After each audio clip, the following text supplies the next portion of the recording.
Good afternoon, everyone. This is a regularly scheduled meeting of the Ways and Means Committee. I'm John Quincy, the chair of the committee, and I'm joined by Councilmember Yang, Palomisano, Council Vice President Glidden, Councilmember Bender, and Councilmember Johnson. We have a pretty extensive agenda today. So I'd like to begin by looking at the consent agenda items and asking members if there's anything that they would like to pull from that agenda for discussion in a few moments. But before I begin, I thought this might be an appropriate time if I could ask Mr. Cronk if you wouldn't mind making an introduction of a special guest you have joined with you today. It's the first day of work for our new CFO. So, Mr. Cronk, I wonder if you could introduce, I know it's not on the agenda, but if you could take a moment, that would be appreciated. It's my pleasure, Chair Quincy, committee members. I'm pleased to announce that today Mark Ruff will be joining us as the Assistant City Coordinator for Finance, our Chief Financial Officer. As you know, in this role, Mark will be serving as the Finance Director for city agencies and City Council departments with responsibility for financial planning and management, budgeting, general accounting, cash management, and procurement, risk management, financial operations, debt management, and pension planning and utility billing, and oversee the city's facility maintenance and construction efforts. It's a big task for an important role for our city. This was an extensive search that we did nationally. We got great candidates over the course of the last few months and selected Mark as our new CFO. He was formerly at Ellers Consulting for most of his career and has transitioned now and began today. So please join me in welcoming Mark Ruff to the city. Good. Thank you very much, Mr. Ruff. Thanks for joining us today and for your foreseeable future. How about that? Thank you. It's very important to have you here, and we appreciate your attendance. So let's begin with our consent agenda. Item number 2 on the printed agenda. This is bids for exographic duplicating equipment for the large format printer, a gift acceptance for city energy project convening attendance, an appointment to the Minneapolis Television Network Board. The Convention Center brings forward a contract amendment with Ski Data Parking Systems for support and maintenance costs. Item number 6, 7, a bunch of other things. They're from the Finance and Property Services Department. The first one is a bid for custodial services at the Public Service Center. Item number 7 is a lease for HD Partners LLC for regulatory services and emergency management. Number 8 is the Capital Long Range Improvement Committee appointments. Items 9, 10, and 11 are the capital budget process information, the rollover of 2015 budget items for 2016 appropriation, and then item number 11 is the financial status report for the fourth quarter 2015. Information Technology Department is going to bring forward a gift acceptance for April 2016 Harvard Kennedy School Smart Leaders Networking Meeting. Contract amendment with Safari Books Online, LLC for online training resources. Item number 14 is a non-disclosure agreement with Centurious for beta site testing. Item number 15 is a contract amendment with Geographic Software Specialists for engineering, data integration, and automation services. 16 is a contract amendment with Halogen for performance management system. Let's see, item 17 is referred from the Community Development Regulatory Services Committee. This is the tax increment financing revenues, major developments project status report. We're going to be hearing more on that report later in June, but this is an update of that report. Item number 18 is from the Minnesota Department of Employment and Economic Development, Minnesota Investment Fund, loan application, Total Quality Logistics, LLC expansion project. Item number 19 is a bid for emergency board ups for the Regulatory Services Department.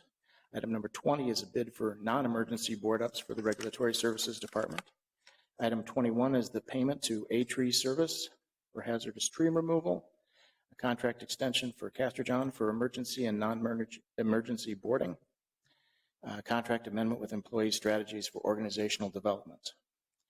Health, Environment, and Community Engagement Committee forwards a number of items. The first is a grant agreement with Mississippi Watershed Management Organization for summer interns, a software license agreement with Don Bailey for engineering benchmarking management system, We also have from the Public Safety, Civil Rights, and Emergency Management Committee a contract with the University of Minnesota for Minneapolis Police SWAT officers to provide extra security at TCF Stadium for up to 14 large-scale events. A contract with the University of Minnesota for Minneapolis SWAT to provide extra security at TCF for 2 Gopher football games and 4 Viking football games. This was in 2015. The contract for Downtown Improvement District for police officer assistance for 2016 Minneapolis DID Summer Police and Police Reserve Program. Contract with Hennepin Technical College for cadet recruit training in spring of 2016. Contract amendment with University of Minnesota for extra security during NHL Stadium Series alumni game at the TCF Stadium. Contract amendment with the University of Minnesota for bomb detection at TCF Stadium. Contract amendment with Corner House Interagency Child Abuse Evaluation and Training Center for the Forensic Interview Services. Item number 33 is a grant acceptance from the United States Marshal Service for a vehicle. Item 34 is an RFP issuance for consultants, event planners for a 2018 Super Bowl. I understand, Councilmember Yang, you're going to have an amendment on that. Is that correct? And let's see. From Transportation and Public Works Committee, we have the Diamond Lake Residential and Franklin Street Southeast Street resurfacing projects. Agreement with Metropolitan Council and Metro Transit for transit signal priority. 54th Street West reconstruction project, which is your Penn Avenue to Lindale. Good job. Glad to see that done. That's an assessment reduction for one of the properties. Nicollet Central Modern Streetcar Project contract amendment with ACOM. Item 39 is a bid for CCTV inspection for sanitary sewer systems. Bid for hauling and disposal of fill and asphalt millings. Bid for automated side loader packer body and automated arm. Item number 42 is a bid for 49th Avenue North and Queen Avenue North Bridge Project. 43 is a bid for bituminous mixtures. 43 is a bid for ready mix concrete. 45 is the bid for cured in place pipe.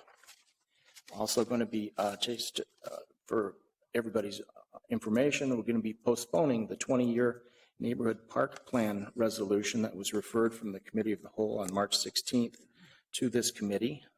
We are not quite ready for that information, nor are all the people in place. So we're going to be having that at a postponed Ways and Means meeting. And also referred from the City Council on March 18th was a severance pay for appointed employees ordinance. And it's my feeling that that needs to go through the policy committee for the executive committee before it cuts to this committee. So those 2 items are going to be postponed. And I know we're going to be talking to item number 34. And are there other items from council members they would like to hold for discussion? Councilmember Bender. Thank you, Mr. Chair. I have a question on item number 46. 46. That was the staff direction related to park. Sure. Something. I just wonder, so I'm hoping we would have this information before the council would be asked to vote on any proposal. And so I'm just seeing that our next Ways and Means Committee would be the 11th. It sounds like there might be a special meeting. Is the date set for that? It's a possibility that we might have to call a special meeting of the Ways of this committee to just deal with that one item, or if it could be incorporated into the 11th. But our intent is absolutely have a fulsome discussion on that in this committee, but prior to an actual vote. Sure. Councilmember Glidden. Thanks, Mr. Chair. We have a lot of major items in this list. I wanted to request to pull items number 10 and item number 11 and add them to the discussion agenda to be, so we can hear more from staff and have an opportunity to ask questions. And I'm assuming that we would move them then to after the communications presentation. And then I have a question on item number 17. Okay, would you like to do that now? Sure. So Okay. Item number 17 is a report that had been requested from Finance CPED and the city attorney to review tax increment financing revenues and major development project status report. My understanding is that in the CD and RS committee, there was a very brief presentation, but essentially staff said they needed to come back and they had not finished their report. Here, and there says that there was a staff direction approved, but I don't see the language, and I wonder if the clerk could help me understand what was the staff direction approved? And what, was it something different than just come back to us? Yeah, I actually Because I don't thought there was a recall. more developed direction, and I want to make sure I'm understanding what the CD committee approved. Right. Ms. Geisler, I don't know if you have that information available. Is there a staff Mr. direction? Mr. Chair, I'm being helpful. I just emailed it to everyone, including the clerk. I happened to be there, so I had emailed just now as we were talking about this. So you all have it in your inboxes, including the clerk. And the staff direction, I was at that meeting, of course, as I'm a member of that. I don't remember the staff direction actually being voted on. It was just sort of that continued kind of language. Okay. But let me make sure. Okay. We should check on that before we get to the voting on that item, though, don't you think? All right. Right, so I'm seeing, and I'll just kind of read it since I talked about it, that there was a motion by Fry, adopted by unanimous consent, and directing staff to address criteria relating to the list of pending major development projects, develop a priority list of the top 3 major development projects in ranked order, and report back to the Community Development and Ways and Means Committees on June 1st. Right. And it was June 1st was the key date is that's coming back, but we did want to have ranked as part of that staff direction. That's what that was. Okay? Okay, Correction. All right. Councilmember Bender. I might suggest we pull this item as well for discussion, just Okay. since it's such a significant issue for the city, and I think the council members here may want to participate in this as well. That would be fine. So we're going to be pulling 17, 10, and 11, correct. as well as item 34. Councilmember Yang, did you have something aside from wishing to pull? Just item number 34. Okay. All right. Let's do that then. Let's vote on the balance of the consent items except for 34, 10, 11, and 17. All those in favor of those items, please signify by saying aye. Aye. And opposed? Those items carry.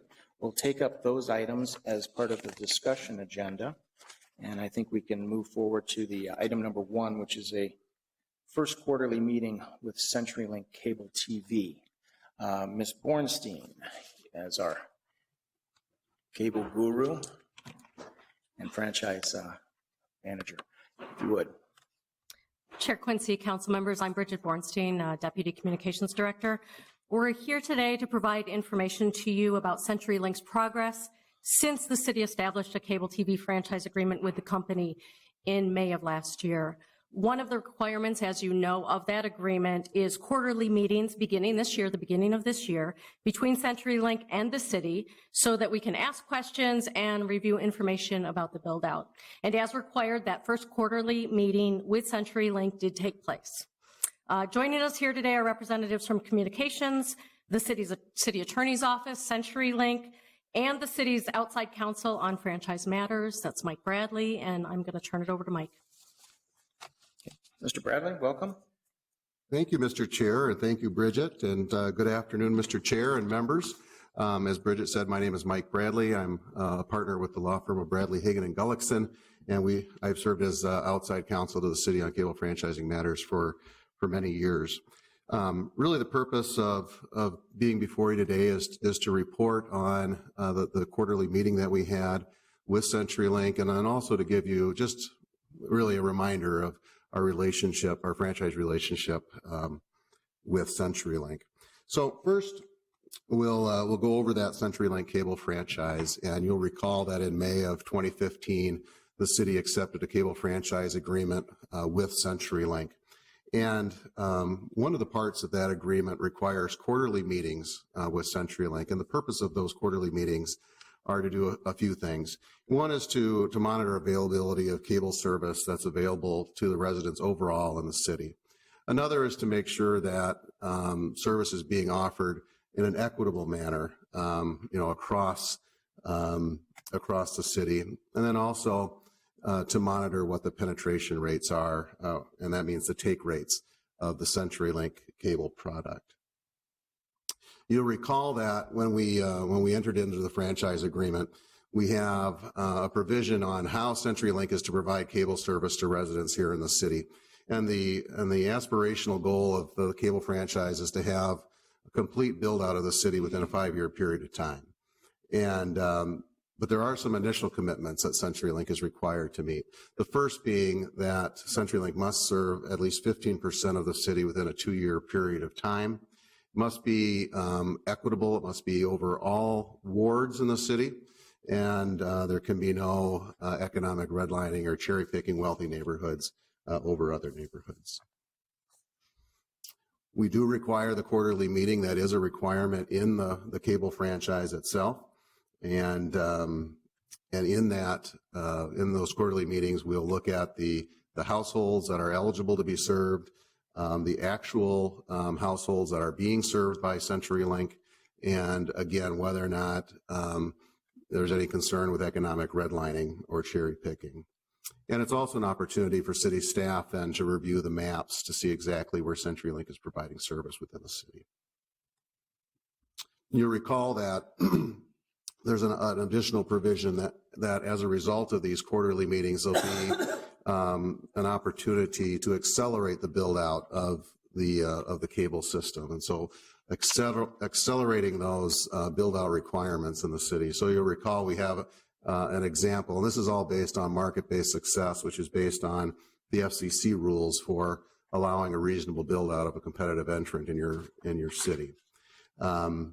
And we describe market-based success as a 27.5% penetration rate by the cable operator.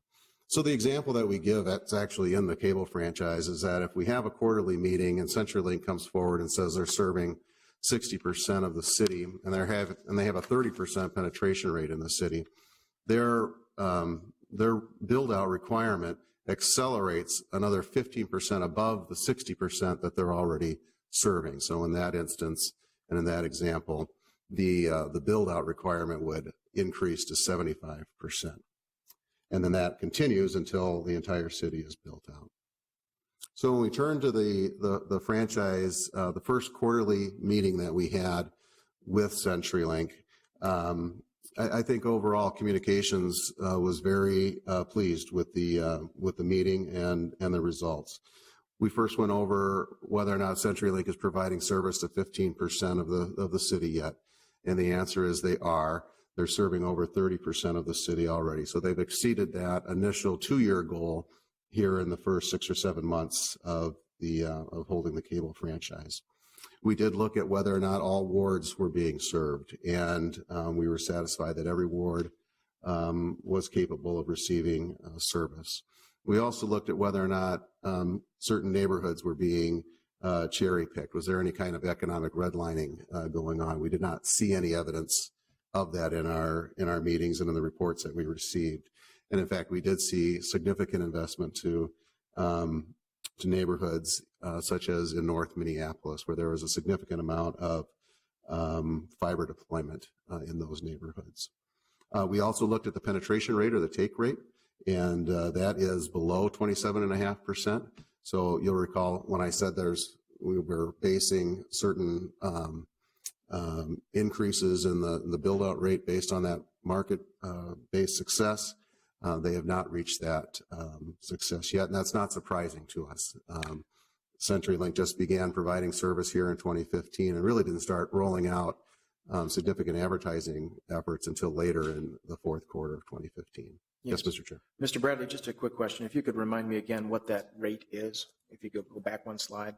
Sure, that the penetration rate is 27.5%. Right, and what is the threshold that they're trying to would like? Well, that is the threshold. They're below that threshold. They're below that. Presently. Are we able to say what level they're at? CenturyLink will be able to answer that question for you, but it is below 27.5% presently. We looked over the number of households served. As I said, it is above 15%. It's actually above 30%. Again, we saw no evidence of economic redlining, and we have reviewed maps of every ward. So, Mr. Chair and members, what communications will continue to do is we'll continue to meet with CenturyLink on a quarterly basis, as is required by the franchise. we'll continue to monitor those build-out requirements, and we'll continue to monitor the penetration rates that CenturyLink has here in the city, and of course, its overall franchise compliance. And with that, Mr. Chair, if there's any other questions, I'm happy to answer them. Otherwise, I'll be turning this over to Tyler Middleton, who's the Vice President of Operations at CenturyLink. Okay, thank you very much, Mr. Bradley. Council members, are there any questions for Mr. Bradley before we transition to Mr. Middleton? Not seeing any. Thank you very much, Mr. Bradley, for the report, and welcome, Mr. Middleton. This is the first time we've had a franchisee come and provide a report. So thank you for your compliance with our franchise ordinances, and we're looking forward to what you have to say. Thank you. Thanks, Chair Quincy and council members. Thank you for the opportunity to be here this afternoon. As Mr. Bradley said, my name is Tyler Middleton. I'm CenturyLink's Vice President of Operations for the state of Minnesota, so I have overall responsibility for really all operations in the state. Let's go like that. There we go.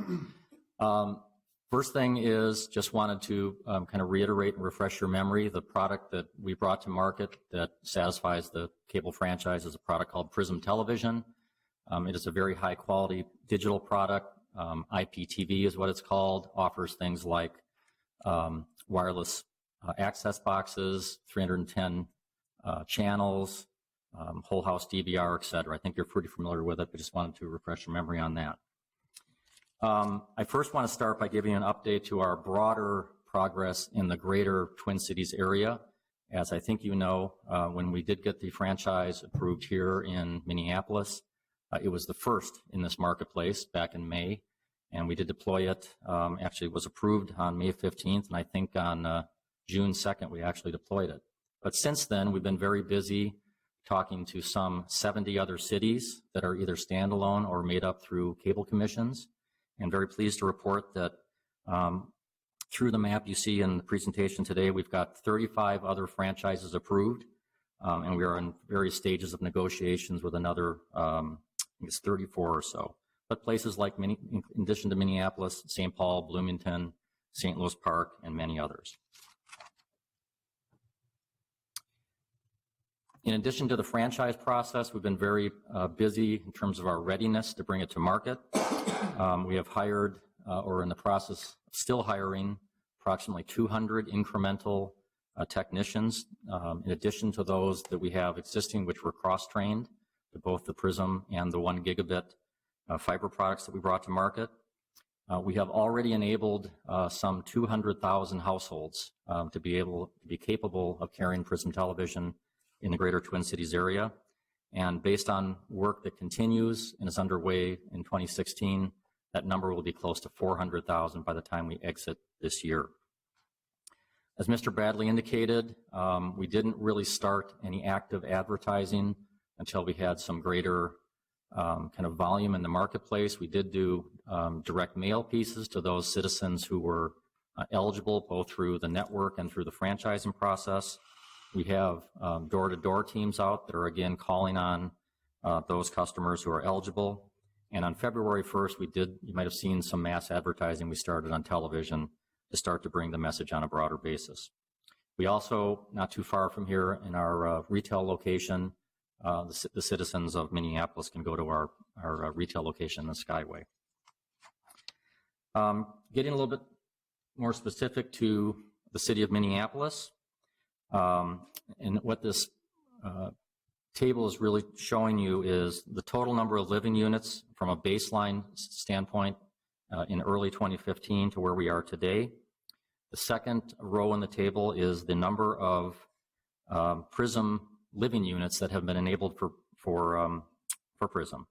So already in the first 6-7 months or so, we have 80,000 of the 234,000 households enabled for Prism, which represents about 34% against that 2-year target of 15%.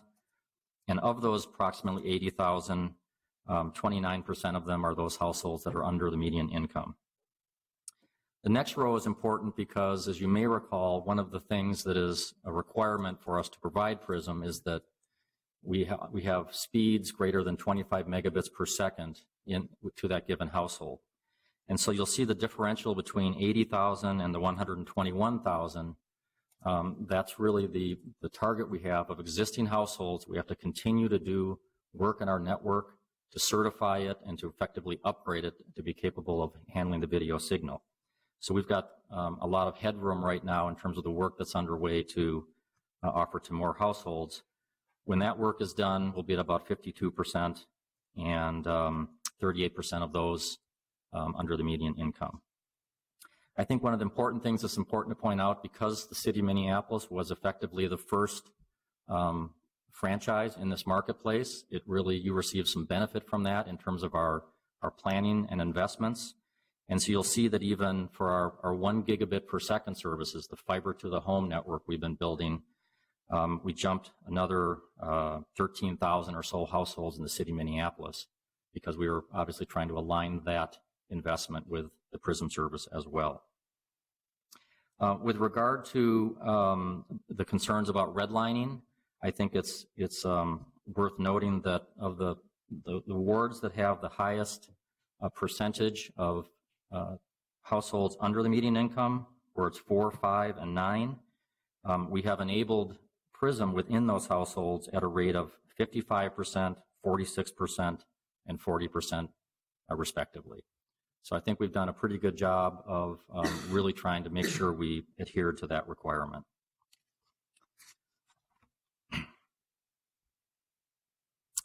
And then lastly, one of the other obligations we have is the public and educational and government access channels. We currently have live today channels 14 and 79, and then on April 20th, we'll be launching Minnesota Television Networks Connect, Create, and Inspire. And the way that works is we have quarterly software releases where throughout the country we bring in the new PEG channels, and that has to be done and deployed across our national network. So it's a very large undertaking. The greater Twin Cities area, you might be interested to know, has about 130 PEG channels across all the different cities. So we're very pleased with the progress we've made in terms of enabling households. The question was asked earlier, I hadn't answered yet, Chair Quincy, and that is the penetration. We're at about 3% right now. As I said, we really hadn't started our marketing efforts. It's going to take time in terms of the incumbent and their relationship with the customers and contracts and so on. But we're very, very pleased with both the progress of sales. We think the experience has been good for the customers. I understand we've had literally 5 complaints across all those customers to the city of Minneapolis, and I think all of those have been handled very crisply and diligently, and customers have been pleased with that response. So that's really my presentation for today, and I'd be happy to answer any questions you may have. Sounds very good. Thank you very much, Mr. Middleton, for the information. We do have a couple of questions up here. I'll begin with Councilmember Johnson. Thank you, Mr. Chair. I'm wondering if you happen to have a map of where your fiber has actually been rolled out so far. We do have a map, and we are happy to share that in a private setting. That is very highly confidential information, and we have shared that with your committee. Okay, I'd appreciate that. Yeah, if you could then connect up with my staff on that, I'd love to see that and where you're planning on going. I think that's one of the biggest opportunities out of this is improved internet infrastructure and better competition. If the prices are still way too high and the speed's too slow in our city. Thanks. In all those cases, I should have mentioned that. I know you've been willing to share those kind of maps, but there is proprietary data within this map. So that's why it's not in this public forum, but I'm sure Ms. Bornstein would be happy to help arrange any private briefings that we'd need so you could see the maps in greater detail. Councilmember Yang. Thank you, Mr. Chair. So, Mr. Middleton, you had mentioned earlier that there's a retail store at the CenturyLink Skyway, and I'm wondering, are there plans to be closer to the neighborhoods? And I'm going to use an example. Back in the day, Comcast was up in Ward 5, and it just made it a lot easier for people to just walk there or take the bus there to pay their bills. And I think most of us understand, downtown's convenient for certain folks, but, for other folks, it's very inconvenient for folks to come down to downtown to pay their bills or to do anything like that. I mean, does CenturyLink have any plans in the future to do anything like that to be closer to the people? Councilmember Yang, no, we don't at this time. We've got, I think it's 5 retail locations across the entire Twin Cities Metro, not just for Prism, but for everything we do. And we're constantly reevaluating the value of doing that in terms of both the customers and our cost of doing business. Okay. Well, I'd encourage it, but thank you, though. You bet. Thank you. Any other final questions, comments? Not seeing any. Mr. Middle, thank you very much. Mr. Bradley? Thank you very much. This is a receive and file item, I believe. So all those in favor of receiving and filing this presentation, please signify by saying aye. Aye. And opposed. That item is duly received and filed, because we do that. Good. Well, thank you very much. Just moving back on now, we've created a list of several items for further discussion. If we don't mind, if we could take them in kind of reverse order. I'd like to begin with Councilmember Yang on item number 34. Thank you, Mr. Chair.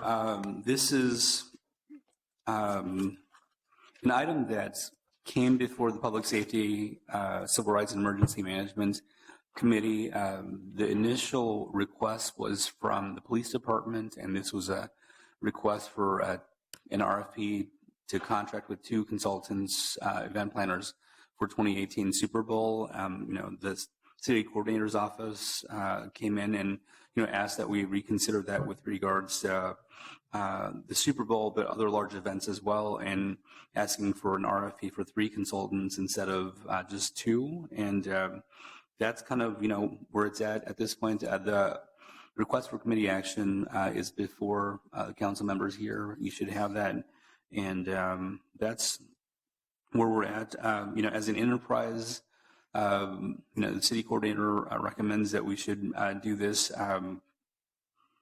on a bigger scale than just with the police department or just with public safety. There are other concerns that we should evaluate, and thus this request for committee action, which is asking for maybe a different process, and essentially a substitute to what was recommended in public safety to have 3 consultants for this. And so that's the extent of what I want to talk about at this point. Real good. Thank you, Councilmember Yang. So I'm going to take this revised RCA as a substitute for the Public Safety, Civil Rights, Emergency Management Report. This is the, I'm sorry, Councilmember Glidden, you had a question? I'm sorry, I just want to make sure I'm looking at what I need to look at. I think for the it's, revised. this is the revised version. As we're shuffling paper, Mr. Cronk, if you'd like to quickly address it, I'm sure we're happy to hear from you, Mr. Cronk, on why we're looking to do this, why we're looking to make these changes, and any significance. I just want to point out, this is a authorizing issuance for an RFP. It is not a appropriation or anything budget related, so it doesn't need a source at this point. So, Mr. Cronk, if you could continue. Sure, Quincy, council members, before you is that proposed substitute RCA for item 34 that was passed out of Public Safety, Civil Rights, and Emergency Management Committee. As you know, the city is going to be hosting a number of large events in our future, including the Super Bowl, NCAA Final Four. At last week's permanent review committee, we discussed that RFP with the police department and agreed to broaden the scope of that RFP. So it includes services that would need work from Public Works, for example, the health department, everything at the enterprise level. And so that was an agreement made with the police department. And so before you is this RCA that reflects that, and I ask for your support. As Chair Quincy mentioned, both MPD and my office concur that the cost will be minimal in 2016 and absorbed by those offices, but then if additional requests for resources would be needed, those would go through the regular budget process for 2017. Thank you, Mr. Cronk. Council Vice President Glidden. Thanks, Mr. Chair. So I guess on the front end, I really appreciate that I really have no idea of the planning that goes into an event of this scope. It's just, I'm sure, immense, and having, again, been in sort of a seat like this when we did the Republican National Convention, I know big events require a lot.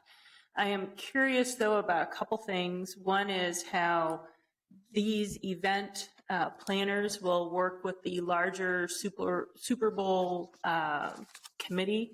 And so I'm not sure how that whole relationship works, knowing, again, we are the host city, and so there are just responsibilities that will probably be unique to the city. And then I don't know, and then how does that work then with this larger committee that I know is coordinating all sorts of things? I just had a request from the committee myself because of the work Councilmember Palmisano and I are doing with sex trafficking, of how does the city participate in some efforts they're bringing together around that related to the Super Bowl. So I'd like a little bit on that. And then the other question I have is just how does the, are these just costs that will be borne by the city? Or is there some, or how does that work in terms of the funds that I know are being raised to support the Super Bowl event itself? Sure. How does that relate to the cost that we may bear? Sure. Mr. Crown? Chair Quincy, Council Vice President Glidden. On the first point, the event planners that would be described here are really additional staff support that's needed because, again, we all have full-time jobs, and ensuring that they're working in coordination both with our public safety elements at the city and then at that enterprise level. It's going to be important because, for example, during the RNC, there were significant needs from a coordination perspective across the city enterprise. And so they would be a critical liaison with the Super Bowl host committee.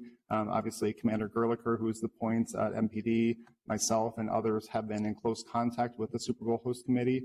And these consultants would really help provide that liaison role because we would be acting in committees. I mean, they've established kind of subcommittees among that, including the sex trafficking subcommittee that you've been asked to be a part of. And so ensuring that there is that close coordination among both the local host organizing committee and the city overall is important. And these resources would help provide that coordination. And then the second question on the cost, this would be absorbed by the departments early on because these consultants would have to pass background checks. And so it will be a number of months before they even come on board. And so it'll only be a few months that they would be on board in 2016. In 2017, there may be a request that comes through the regular budget process for those resources in 2017 and 2018.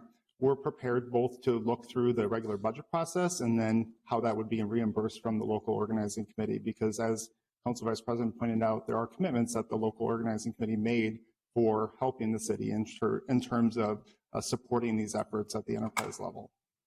Okay. Thank you very much. Councilmember Bender. Oh, I'm sorry. Councilmember Johnson was in first. Missed it. Thank you, Mr. Chair. I was just thinking that it would be great to have that figured out around how the city would be reimbursed for the staff. Obviously, there needs to be staff in place for coordinating such a large event like this, and I understand the departments will absorb these costs, but certainly we want to make sure that we're not stuck with the bill at the end of the day when the commitment is that this will be privately funded. So I'd appreciate it if we could figure that out right away. Sure. I'm sure that information will be tracked as part of the finance process. Councilmember Bender. Thank you, Mr. Chair. I think my question is probably most relevant to the third consultant piece, but overall I wondered, I hope there might be an iterative process where we would sort of identify needs and maybe there would be, get costs for that, what's identified, and then understand if, so there's probably a bare minimum that we would need to do, and it sounds like the city and the region are going to have to pay for those costs.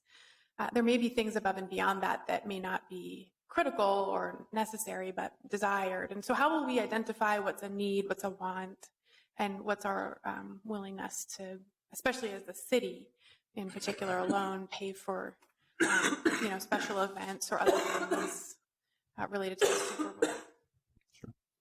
Chair Quincy, Council Member Bender, that's certainly something that we want these consultants to help us think through initially, because I completely agree with you. There might be some fundamental base costs that the city just provides as a service for any event, but some of these large events included. And then there's those additional costs that would be there. We haven't sorted out that delta at this point, and as the details of the plans for the actual events take place because those plans are still in development. But as we learn more and as that's finalized, that will help us determine what that delta looks like. And then ultimately, to your point, who's going to be paying for that? And is that something that we want to take on? But that would obviously come before council before anything is moving forward. Mr. Chair, I'm sure I don't have to say this, but I would encourage a lot of engagement with policymakers whose constituents, of course, may desire that we spend As little as possible. critical dollars on things that serve our constituents and regular visitors and workers. So, yeah, thank you. Yeah, always balanced with that, making sure when you're inviting tens of thousands into your city that they're having a safe experience as well. So I appreciate the fact this changed from just a Super Bowl conversation to any large-scale event, because it's something that we need to be prepared for as a city, so as an enterprise. Councilmember Palmisano. Thank you, Mr. Chair. Two smallish questions. The first is I appreciate that this is coming from the police department, but I see a critical role in all of this for emergency management. I think risk management is an integral component of large events everywhere and also in our city. And so I want to ask, are we staying close to our emergency management department, and will we also be working with them through the event planners? You're nodding, so it sounds like yes, you've considered that. Absolutely. And the second is something that I know we've discussed a little bit about, but is one component of any consulting services that we might hire help to bolster our own internal ability to develop a framework or a better ability. Will it help us expand our own internal capability with this kind of consulting work for ourselves to handle other events in a more coordinated way in the future? Sure, Quincy, Councilmember Palmisano.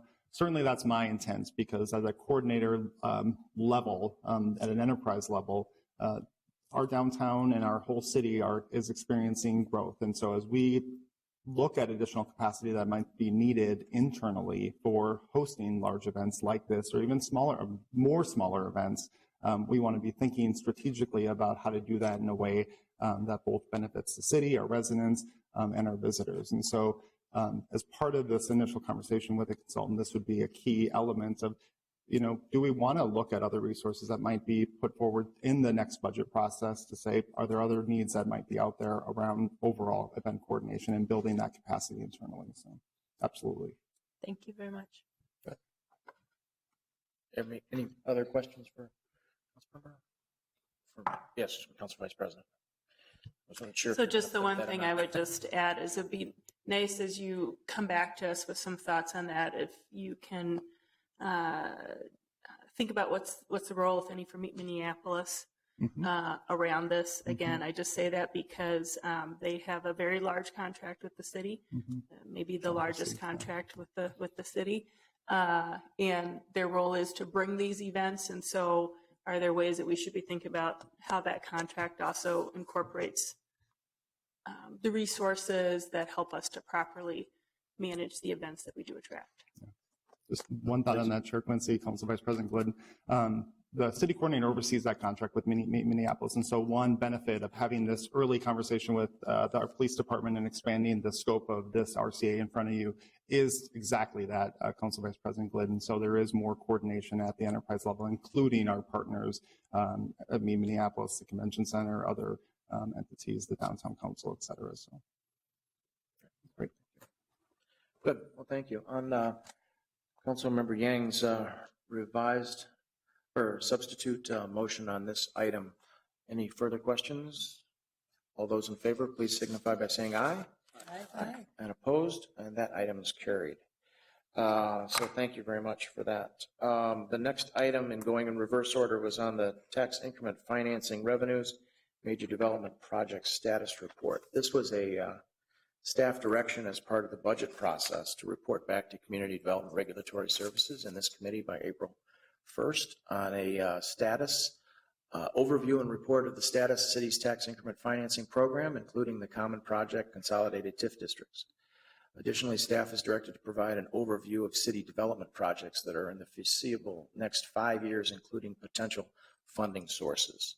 And the initial report from staff was that a lot more work needed to be done. So the status report component was filled by telling that they're going to be coming back by June 1st, which is still within the spirit of the staff direction that we wanted it to be in coordination with the annual budget process. So Councilmember Bender, I know you were attending that meeting as well. I don't know if there's any staff that can speak to this item directly or if any specific questions